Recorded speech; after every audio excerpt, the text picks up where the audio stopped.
আমাদের এই অনুষ্ঠান শুরু হয় 24-এর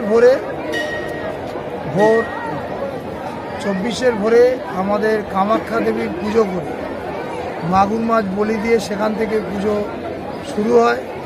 তারপরে আমাদের কদিন ভোগগুলো না হয়। প্রথম দিন আমাদের রাজভোগ, তারপরে আমাদের বিভিন্ন দেবদেবীর ভোগ নিয়ে আমরা যে ধর্মের ঝাঁপ 28শে চৈত্র অনুষ্ঠিত হয় আমাদের রথতলায় চণ্ডী মাতা মন্দিরের সামনে। তারপর 29শে চৈত্র আমাদের সারা দিন নীলের অনুষ্ঠান। নীলের জন্য বাড়ি বাড়ি সন্ন্যাসীগণ নীল মাগন করতে বেরোয় এবং সন্ধ্যার পরে এখানে সমবেত হয় সমস্ত সন্ন্যাসীগণ। তাদের প্রথম পর্বের যে অনুষ্ঠান তারা অভিষেক করে,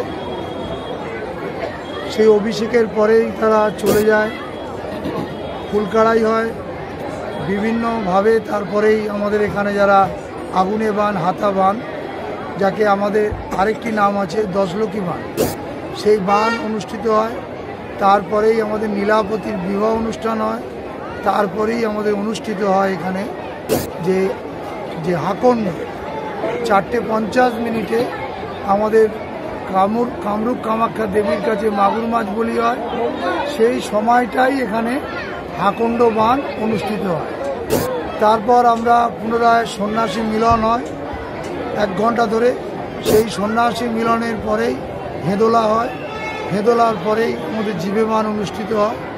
জীবেবানের পরে সকালে অনুষ্ঠানটি সমাপ্ত হয়। তারপর 9-10টার সময় আমাদের সন্ন্যাসীরা পুনরায় এই রাতের যে শিবের ঝাঁপ, তার জন্য ঝাঁপের মটি আনতে যায় এবং কিছু সন্ন্যাসী রোজা বানের জন্য সুতো তুলে আনতে যায়।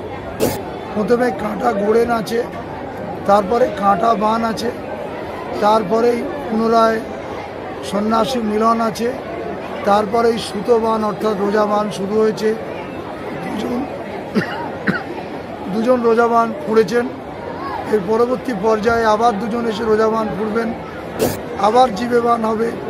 জীবেবানের পরে আমাদের শেষ অনুষ্ঠান এই যে বাবা শিবের ঝাঁপ। যে সন্ন্যাসী নিতে ইচ্ছুক, কারো সিস্টেমেটিক্যালি কয়েকটা বান, সুতো বান সবাই পাবে না, 4 জন পাবে। কাঁটা বান 12 জন ফুঁড়তে পারে।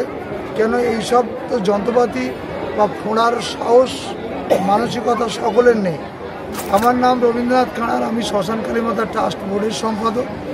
যে পঞ্চবান অনুষ্ঠিত হয়, সেই পঞ্চবানটি যিনি কাটেন তিনি হচ্ছেন এনার বর্তমান তাপস দত্ত কর্মকার। তিনি এই কাজটি করে থাকেন।